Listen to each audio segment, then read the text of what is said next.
Ito yung decal brown natin na ano, na stroke nung summer. Ito. Tapos ngayon nag ano na siya, nangingitlog na siya ulit. Yan. Siya lang naman yung nangingitlog ng ganitong kulay. Ayan, oh. Gumaling na siya. Aray ko. Alam ko kakain. Gumaling siya. Maintain ko lang yung ano ng Vitamin Pro tablet. Ang solid. Thank you. Andiyan na. Kahapon tawag niyan, nagpurga tayo nitong mga buff orpington natin. So totally di talaga natin sila pinakain para mas effective yung tama ng raptor dun sa mga bulati sa tiyan. So tinignan ko dito sa sa breeding pen nitong buff orpington.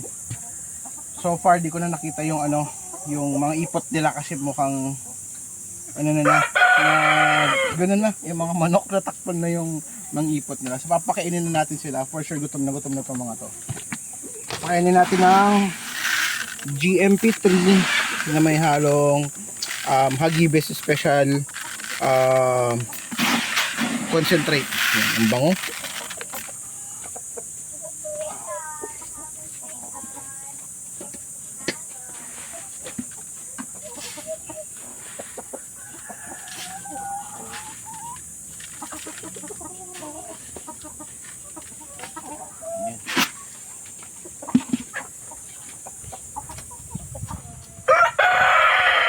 Cut mo muna, ma'am.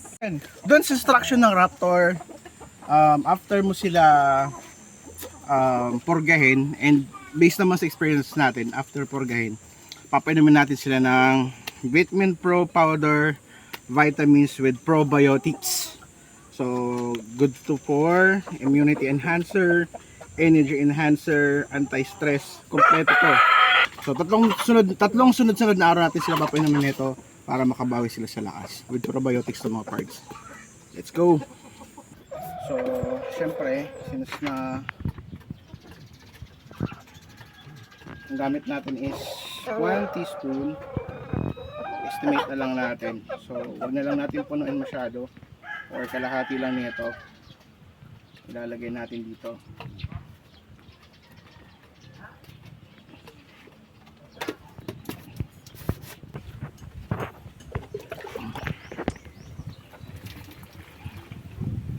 Make sure na nakahalo na maayos.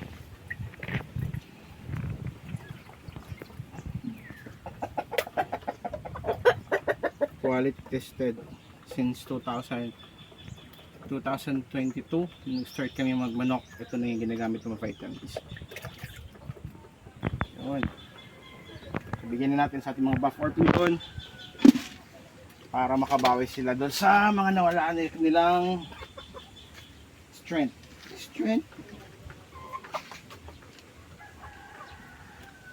Okay na. Yan, tapos na tayo sa ating morning chores. Kakalinis ko lang dito sa ating kulungan. Pati yung bawat breeding pen, nililinisan natin yan para make sure na hindi na iipon yung kanilang ipot. And para iwas na rin mag-build up yung ammonia.